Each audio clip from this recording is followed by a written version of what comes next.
जंतर मंतरवर शांततेत आंदोलन करणाऱ्यांवर कारवाई नाही, मात्र गुन्हेगारी पार्श्वभूमी असलेल्यांना दिलासा नाहीच.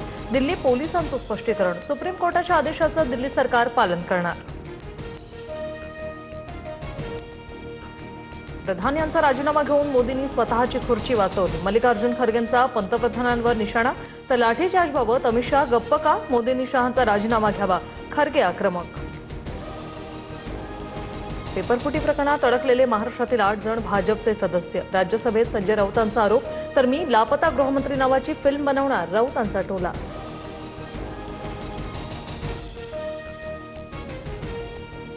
कॉक्रोच जनता पार्टी जर बाहेरून चालत असेल तर अमित शहा चाणक्य कसले, हे गृह खात्याचं अपयश. उपरोधिक सवाल विचारत अभिजित दिपके यांचं टीकास्त्र. जनतेने भारताला बदनाम केलं. जंतर मंतरवरील विद्यार्थी आंदोलनाचा रामदेव बाबांकडून निषेध, तर रामदेव बाबांनी पतंजली उत्पादनांकडे लक्ष द्यावं, अभिजित दिपकेंचा पलटवार. उद्धव ठाकरेंनीच एकनाथ शिंदेंची नियुक्ती केली होती. बंडखोरी करून मूळ पक्षावर दावा करणं लोकशाहीला घातक. कपिल सिब्बलांकडून जोरदार युक्तिवाद. पक्षचिन्हावर पुढील सुनावणी 4 ऑगस्टला. सांगलीतील ईश्वरपूरच्या नगराध्यक्षपद रद्दच्या आदेशाला स्थगिती. पुढील सुनावणीपर्यंत आनंदराव मलगुंडेंचं नगराध्यक्षपद कायम. कारवाईबाबत जयंत पाटलांकडून काही दिवसांआधी फडणवीस शिंदेंची भेट.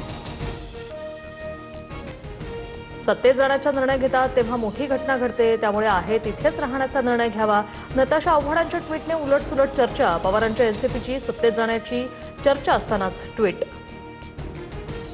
मुख्यमंत्री फडणवीसांच्या हस्ते नशामुक्त मुंबई अभियानाचा शुभारंभ. भारताला आतून पोकळ करण्याचं षडयंत्र. तरुणाईने एकजुटीने लढावं, फडणवीसांचं आवाहन. कोल्हापुरात माजी सिव्हिल सर्जनला अवैध गर्भपात करताना रंगेहात पकडलं. डॉक्टर चंद्रकांत गायकवाडने 300 गर्भपात केल्याचा संशय. आरोग्यमंत्र्यांच्या जिल्ह्यातच खासगी रुग्णालयात अवैध गर्भपाताचा भांडाफोड. लोकसभेनंतर वंदे मातरम विधेयक राज्यसभेत मंजूर. वंदे मातरमचा अपमान हा आता फौजदारी गुन्हा ठरणार. दोषी आढळल्यास 3 वर्ष कारावास किंवा आर्थिक दंडाची तरतूद. यवतमाळमधील जुनोनी गावात पुराच्या पाण्यातून अंत्ययात्रा काढण्याची वेळ. अंत्यविधीला जाण्यासाठी साधा रस्ताही नसल्याने पावसाळ्यात नागरिकांचे हाल.